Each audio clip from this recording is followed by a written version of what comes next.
Bienvenue dans la revue des titres. Bonjour. Organisation de séminaires, ateliers et rencontres diverses, la dématérialisation obligatoire rapporte l'événement précis.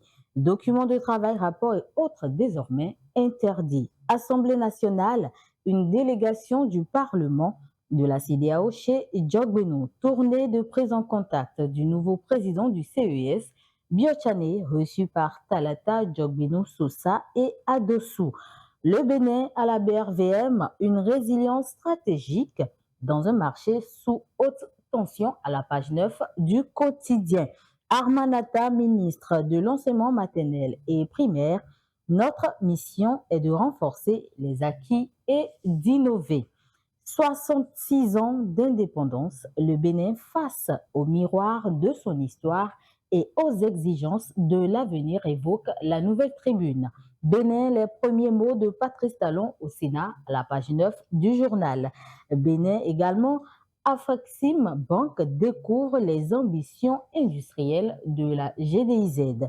GDIZ au Bénin emballait la nouvelle marque premium de Betext. Moment historique dans la vie politique béninoise. Talon, Yahi, Rumbedji, Bian, Amoussou, Toko, Olo, Saka, Dossou, sur la même table, présente Dabaro. Le Sénat, l'image du Bénin qui triomphe toujours. Session ordinaire du Conseil communal de Kérou, Pierre Ouari fait adopter un collectif budgétaire de plus de 2,4 milliards, le contenu à la page 3.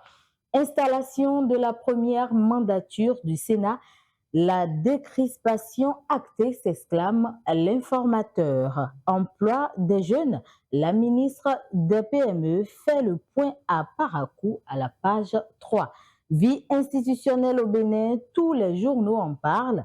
Le Sénat, un tournant historique, acté, note Matin libre. Parakou, la mairie en guerre contre les raccordements illégaux au caniveau. Épargne à Parakou, la tontine résiste face à la banque, constate le quotidien. Monnaie unique à l'horizon 2027, écho entre ambition, défis et attentes à la page 10. Démence, tabac, alcool, pollution, les facteurs à combattre.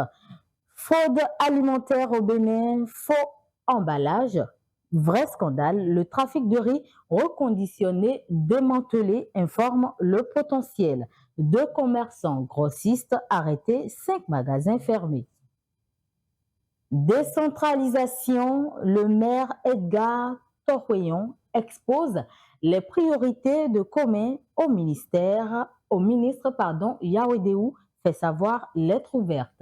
À la page 4, Église du christianisme céleste, les travaux spirituels et les visions en ligne interdits. Fédération béninoise de football, un consensus trouvé pour le prochain comité exécutif porte à connaissance le Delta à la page 2.